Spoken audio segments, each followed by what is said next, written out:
Falta de ar, choro, tremores. Ao mesmo tempo, quase 30 estudantes de uma escola no Recife apresentaram esses sintomas. O serviço de atendimento móvel de urgência foi acionado e veio o diagnóstico: uma crise de ansiedade coletiva entre os adolescentes. Alguns jovens chegaram a contar que a sensação era de que iriam morrer. O fato aconteceu em meio a uma semana de provas.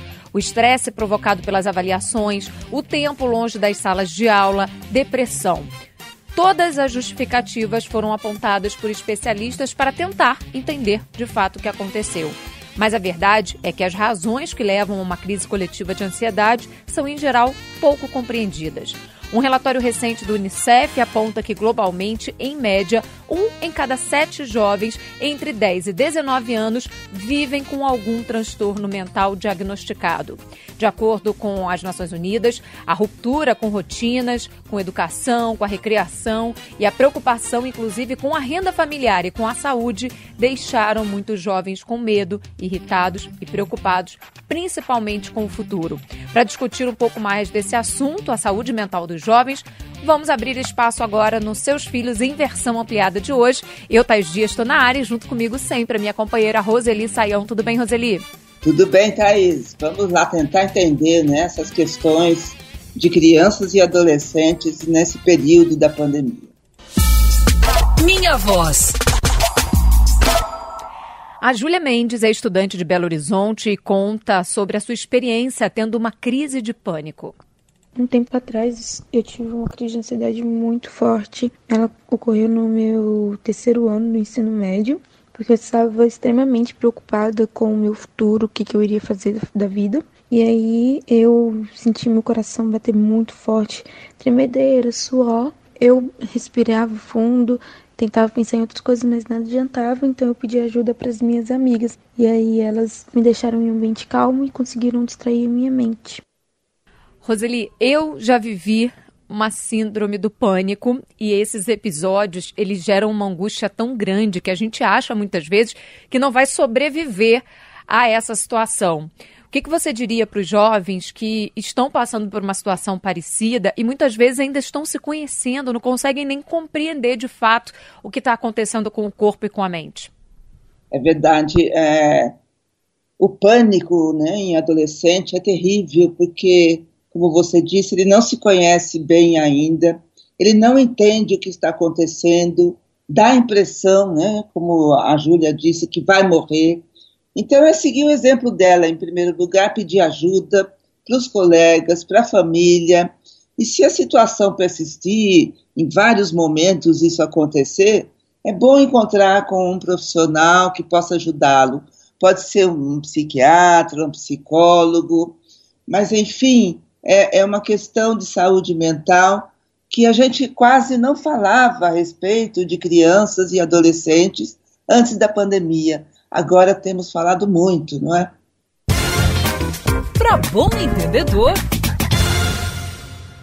E já que você mencionou, né, Roseli, os profissionais especializados nesse atendimento de saúde mental, a gente abre espaço agora para a psicóloga Patrícia Bezerra. Ela fala um pouco desse estresse provocado pela pandemia que pode agravar os quadros de ansiedade.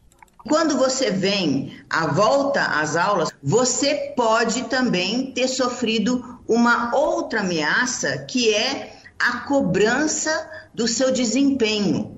E num momento em que você não tem um estofo emocional para oferecer essa contrapartida. E como a gente viu isso, né, Roseli? Recebemos relatos de familiares, recebemos relatos de estudantes sobre o peso dessa cobrança toda, nessa retomada à volta às aulas presenciais. É uma carga pesada, né? Muito pesada, principalmente para o próprio jovem, né, que se cobra. Pensa um pouco, né? Vamos pensar em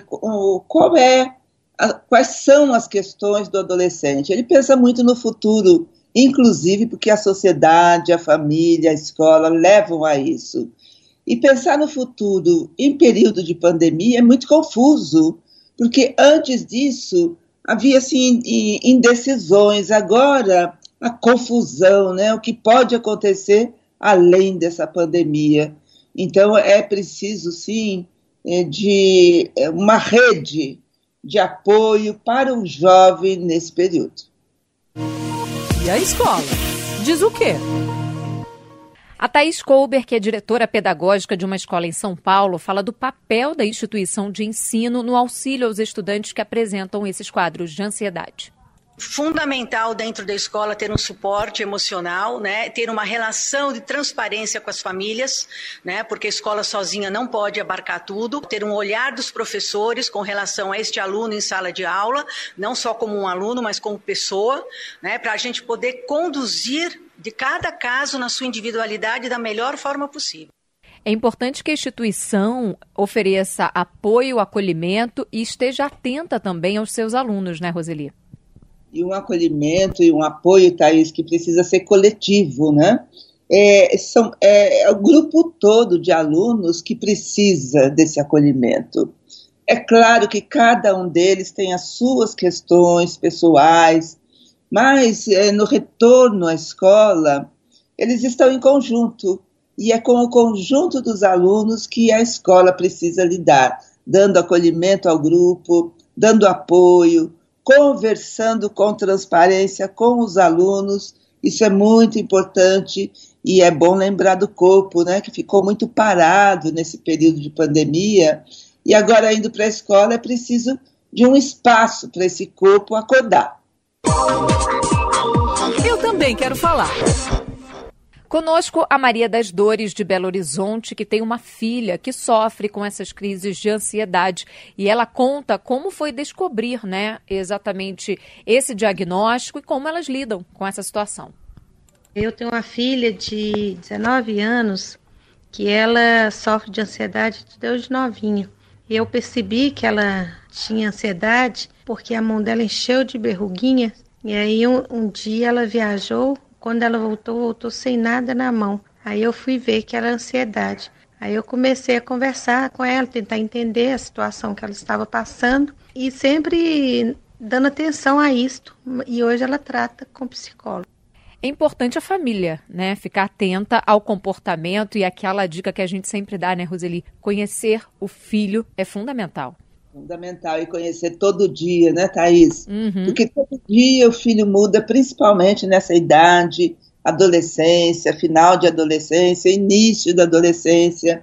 É muito importante essa observação que a Maria das Dores fez, né? Então ela viu um acontecimento numa situação, viu desaparecer em outra situação e percebeu então que se tratava de uma questão mental, da saúde emocional.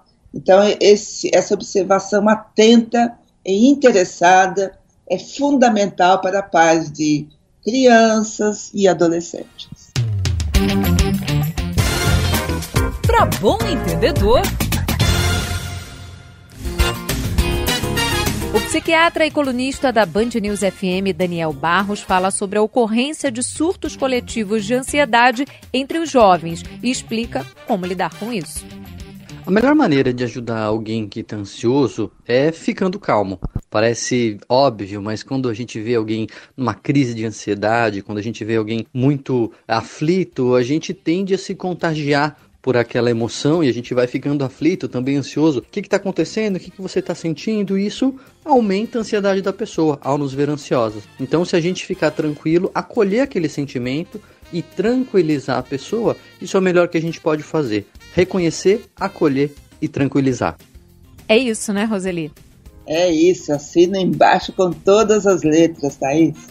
E tem dicas chegando exatamente sobre esse assunto. Me conta uma história. Que dica é essa, Roseli? Você sabe que a internet tem muitos pontos negativos e muitos positivos. E um deles é assim, a quantidade de livros que a gente encontra disponíveis, né, para fazer download, ler online. E em questão à saúde mental, que é o nosso tema, eu encontrei um livro muito bom. Está disponível gratuitamente na internet. O título do livro é Saúde Mental no Século XXI, Indivíduo e Coletivo Pandêmico. E o site é o site da editora-científica.org. Editora-científica.org é o site. A Roseli repete para a gente agora o nome também desse livro. Saúde mental no século XXI, indivíduo e coletivo pandêmico. Em tempos de filtros e retoques, uma rede social que foca em imagens reais e espontâneas tem crescido cada vez mais. O BeReal já cresceu apenas em 2022 mais de 315%. Por lá, o usuário tem apenas 2 minutos para enviar a postagem. Os filtros são proibidos. Se ele postar depois do prazo, seus seguidores serão avisados. A novidade vem em boa hora, já que a preocupação com os padrões de beleza divulgados principalmente nas redes sociais podem gerar ansiedade, estresse, depressão e quadros de dismorfia corporal. O Brasil, para você ter uma ideia, é líder mundial no ranking de cirurgias plásticas em jovens de até 18 anos, segundo dados da Sociedade Brasileira de Cirurgia Plástica. Entre as justificativas para o quadro está a insatisfação com a própria imagem. A situação gera também uma preocupação global. O governo da Noruega deu um passo importante nessa luta. A partir de agora, qualquer foto com alteração e retoques deve ser sinalizada com um selo criado pelas autoridades. Então, nós vamos discutir muito a partir desse momento aqui nos Seus Filhos em versão ampliada, os padrões de beleza e a influência também no dia a dia dos jovens. Que sufoco! E sobre isso, fala conosco agora uma adolescente de Vitória que pediu para não ser identificada. Muitas vezes na internet eu via influenciadores que estavam dentro dos padrões em que a sociedade propõe. E isso sempre me fazia pensar muito, por que eu não estou dentro desse padrão? E eu sempre fazia de tudo para entrar nele. Muitas vezes eu não me alimentava bem, eu parava de comer, deixava de fazer muitas coisas que eu gostava. Não era de uma forma saudável, era uma forma em que muitas vezes prejudicavam minha capacidade na escola. Muitas vezes eu não conseguia prestar atenção. Roseli, é angustiante, né? Ouvir um adolescente falando dessa maneira, com padrões de beleza, muitas vezes inalcançáveis. E não é um caso isolado, né? É muito mais recorrente um relato como esse do que a gente pode imaginar, né? Muito.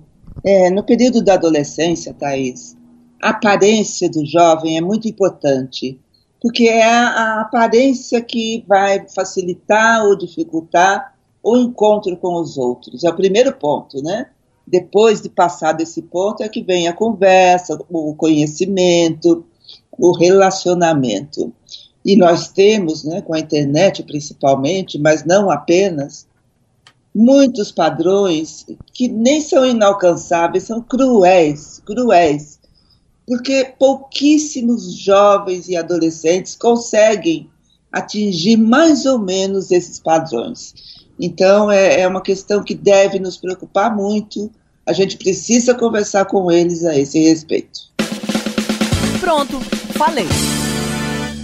A Luana tem 13 anos e fala um pouquinho sobre os hábitos nas redes sociais. Quando eu vou tirar foto, eu costumo usar bastante filtros, que deixa com sardinhas, que muda a cor do meu cabelo, a cor dos meus olhos. Eu uso bastante filtro também no TikTok para gravar os vídeos e dar efeitos especiais. Isso é muito legal. Eu acho que eu fico mais bonita, que isso dá mais visualização e eu acho que fica bem mais legal. O filtro, ele parece muitas vezes inofensivo, né? É divertido, é só para colocar ali, por exemplo, uma sarda ou mesmo para ver como é que eu fico com um olho de uma cor diferente. Mas isso pode ter um impacto muito mais profundo, né, do que apenas essa camada superficial. Muito mais. Ouvindo atentamente a Luana, a gente percebe o momento em que ela fala que o filtro a deixa mais bonita, né? Olha que incrível isso. Porque se olhar, se reconhecer, se aceitar é muito importante nessa fase. E os filtros trabalham contra isso, porque é sempre em busca de uma mudança, e quase sempre, para os olhos do jovem, de uma mudança para melhor. Mas o autocuidado, principalmente, é que vai melhorar a aparência do jovem. Para bom entendedor... E para falar sobre saúde, né, principalmente nessa faixa etária, nós convidamos a endocrinologista do Hospital Brasília, Jamile Drago, e ela fala sobre os cuidados com a alimentação, principalmente na infância e na adolescência. Nós não costumamos usar o termo dieta para crianças e adolescentes, justamente para não causar nenhuma confusão sobre dietas restritivas ou dietas da moda para essa faixa etária. Isso é até perigoso, porque pode causar um estímulo à gordofobia, a dietas restritivas que podem dar prejuízo para a saúde da criança e do adolescente. Nós costumamos se referir como reeducação alimentar e estimular uma alimentação balanceada. Na minha opinião... E se falamos de saúde física, agora também falaremos da saúde mental, associada exatamente a esse debate sobre esses padrões de beleza inalcançáveis. A psicóloga Raquel Manzini fala exatamente sobre os impactos causados pela internet e por esses padrões pré-estabelecidos. É muito importante que a família e a escola valorizem as crianças e os adolescentes do jeito que eles são. Cada um é bonito, é especial, é valioso do jeito que é. Ou seja, levá-los a refletir que o que existe na mídia, na televisão, nas redes sociais, passa por retoque, passa por filtros e muitas vezes representa a venda de um padrão de beleza inatingível, um padrão de beleza voltado para o consumo de cosméticos, roupas, cirurgia plástica. Ou seja, cada um é lindo e maravilhoso, é especial do jeito que é. Roseli, acolhimento, informação correta, séria, e a preocupação fundamental em qualquer faixa etária deve ser sempre a saúde, né? Seja física ou mental. Sempre a saúde. E olha que não é fácil, né? Principalmente nesses momentos em que a sociedade cobra uma determinada aparência, e não apenas dos jovens, né? Mas também dos adultos, levam muitas mães a deixar a preocupação com a saúde em segundo plano, que aí quer que o filho, a filha tenha um corpo determinado para fazer sucesso entre seus pares. Então é sempre importante lembrar da saúde física e mental, como a gente ouviu Jamile e a Raquel falar. E a escola? Diz o quê?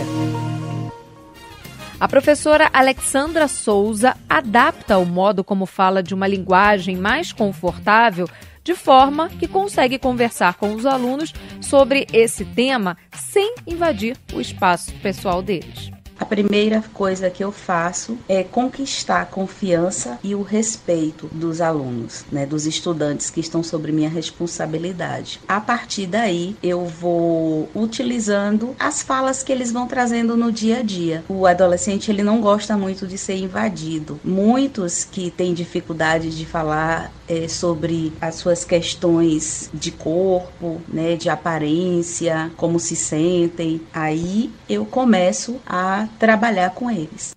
Achei bacana, porque ela cria uma relação, né, de conexão com esse jovem e ele acaba trazendo exatamente as suas questões para daí sim o debate começar. Tá certo, Alexandra, Roseli? Sim, certíssima. É na escola que o jovem deve aprender a analisar criticamente as demandas da sociedade, né? E essa é uma demanda forte para eles. Nem sempre eles percebem e entendem o impacto que isso causa na pessoa, né, do jovem. Então, usar o conhecimento para fazer uma análise crítica disso, nossa, facilita muito a vida do jovem. Vi e curti. E sobre essa reflexão, Roseli, que trouxemos aqui nos últimos blocos, qual é a sua dica? Olha, tem um filme que eu gostei muito quando assisti, e talvez seja importante, né, tanto jovens com distúrbios alimentares, quanto as famílias desses jovens assistam. O título do filme é O Mínimo para Viver.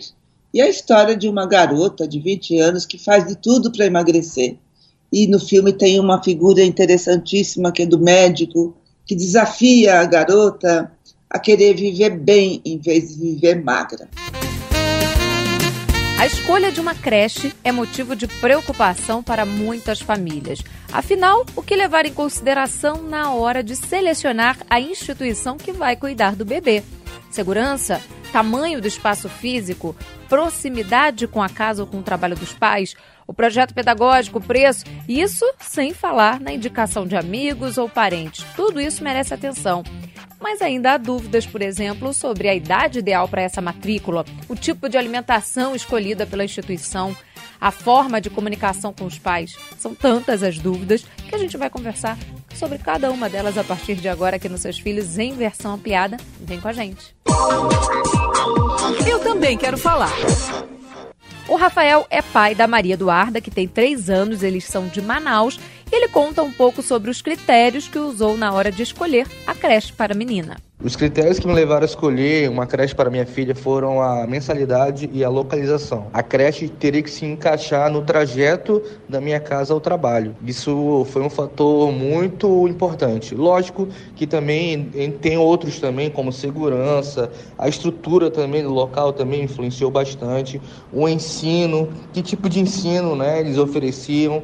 Ele foi bem prático, né? Bem pragmático na hora de decidir essa questão. Roseli, o que levar em consideração no momento da escolha de uma creche? Nossa, realmente, como você disse, e o Rafael também disse, né? Um pouco de várias questões. É preciso ser prático nesse momento, né? Porque, olha, um bebê, uma criança bem pequena, não merece ficar muito tempo dentro de uma condução para sair de casa e ir até a creche. Então, a praticidade e da localização pode ser importante, mas não apenas, né? É preciso juntar as várias questões, a praticidade, a segurança, como o Rafael disse, o tipo de relacionamento que as pessoas adultas da escola têm com a criança, tudo isso importa muito. E dá para fazer aí um coquetel com tudo isso e fazer a melhor escolha. Pronto, falei. A Caroline, que também é de Manaus, é mãe do João Arthur, de 2 anos, e fala um pouquinho sobre dúvidas que tem relacionadas à idade em que deve colocar a criança na creche. A gente, como pai, não sabe assim, a idade certa para pôr na creche. Até porque o meu neném ele não fala ainda muito, né? E a gente tem aquele um pouco de desconforto. Então a creche ela tem que passar a segurança pra gente. Não tem uma idade certa. Tem pais que botam com 1 ano, desde bebê. Eu preferi botar depois de 2 anos. Quando a criança fala, é bem melhor pôr na creche, né? Que a criança já fala, já come, já por si só. Tem crianças que já são bem evoluídas. Fora da parte da adaptação, né? Que varia entre 1 mês a 2 meses. Roseli, tem idade ideal para começar essa matrícula na creche ou não? Depende de família para família? A Caroline está certa, não há idade ideal mesmo, né? Cada família tem as suas necessidades, tem os seus valores, as suas expectativas. Há famílias, Thaís, que não convivem com outras crianças, e é importante a criança pequena conviver com outras crianças com idades semelhantes, né? Então, realmente, é uma decisão que deve levar em conta o orçamento da família, a necessidade de estar ausente, a importância de ter uma pessoa de confiança. Então, é preciso escolher uma creche que transmita essa confiança para os pais, para que eles deixem o seu bebê, a sua criança pequena, com tranquilidade nessa escola. Palavra de ouvinte. O Jarbas Oliveira é pai do Augusto, de 7 anos, e do Bento, de 4 meses. Ele fala um pouquinho sobre como a escola e a família andam alinhadas. Nós sempre procuramos ter uma relação boa com a escola, com a direção, com os professores, com a equipe pedagógica, com a coordenação. Inclusive, eles disponibilizaram para a gente tanto um grupo, né, de aplicativos de mensagens pelo WhatsApp, no qual a gente pode ter um contato mais rápido e mais dinâmico em relação ao que está passando na escola, as atividades e as demandas do dia a dia das crianças. Roseli, quando a gente fala de crianças pequenas, né, nessa faixa da creche, a comunicação com a família, ela é mais importante, ela deve ser mais próxima, mas é preciso estabelecer alguns limites, né? preciso também respeitar o espaço da criança, né? Há creches, há escolas, Thaís, que colocam câmeras para que os pais o tempo todo possam ver o seu filho brincando, interagindo com crianças, com a professora. Isso não é legal, né? Porque aí não há esse... deixo o meu filho na creche, na escola, porque fica aí a ligação sem tempo. É preciso, sim, uma comunicação muito franca, muito transparente entre a escola e os pais, que transmita a confiança, principalmente, mas é preciso olhar para as crianças e pensar, né? Este espaço é delas. Crianças pequenas ainda não sabem se comunicar, ainda não sabem se defender, então essa comunicação entre famílias e escola é fundamental. Eu queria tocar numa outra questão que a gente sempre debate aqui quando o assunto é a escolha da creche, Roseli, porque muitas vezes a gente observa esse ambiente, né, escolar destinado aos bebês principalmente, como um ambiente muito próximo até daquele hospitalar, né? A gente faz essa comparação, mas é de fato para ficar bem ilustrado. São áreas brancas, extremamente ali reservadas, até os próprios funcionários acabam, né, usando uniformes dessa cor. É preciso entender que não é um hospital, é uma instituição de ensino, né, Roseli? Isso mesmo, Thaís, isso mesmo. Professor com jaleco branco. Eu já vi professoras, né, que trabalham em berçário usando todos os paramentos de uma enfermeira, por exemplo. Não, criança é para estar na escola e, portanto, precisa estar próxima das outras crianças. Vai pegar algumas doenças? Vai, mas é assim que elas crescem mais fortes também. E criança na escola é para ter contato com terra, com areia, com água, com folhas caídas, enfim, com tudo que possa, da natureza, possibilitar uma aprendizagem para ela.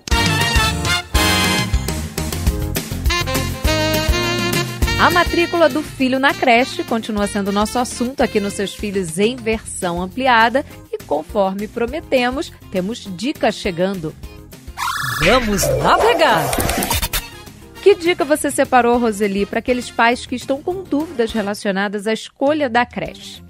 Pois eu escolhi uma dica que traz a figura do pai moderno. O título do site é paimoderno.com. E é o pai participativo, né? É aquele que não tem um distanciamento da educação e das preocupações e dos cuidados com os filhos.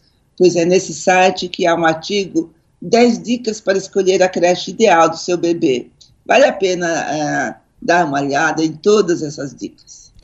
10 dicas para escolher a creche ideal para o seu bebê no site paimoderno.com. É a indicação da Roseli para você que está vivendo esse momento ou vai viver em breve da escolha de uma creche para o seu bebê. Com essa dica, ficamos por aqui com o nosso programa Os Seus Filhos em versão ampliada de hoje. Para ouvir mais uma vez, é só entrar no site da Band News FM. Participar também você pode e deve. O nosso e-mail, seusfilhos@bandnewsfm.com.br. Vou repetir, anote aí, seusfilhos@bandnewsfm.com.br. Você também pode nos procurar nas redes sociais, @ThaísPDias, Thaís com H, ou @Roseli Saião, Roseli com Y, Saião também. Agradeço muito a sua companhia todos os dias aqui na Band News FM, nas nossas colunas e, lógico, também no nosso programa em versão ampliada. Agradecimento especial para a produção do nosso programa, da Camila Quaresma, a sonorização sempre muito cuidadosa do José Antônio de Araújo e, lógico, os ensinamentos e essa parceria diária por aqui da minha companheira Roseli Saião. Um beijo para você, Roseli. Um beijo para você, Thaís. É sempre uma delícia conversar com você. E muito carinho, como sempre, para os nossos ouvintes. Continue ligado, porque os seus filhos você só ouve aqui na Band News FM. Você ouviu Seus Filhos, na Band News FM.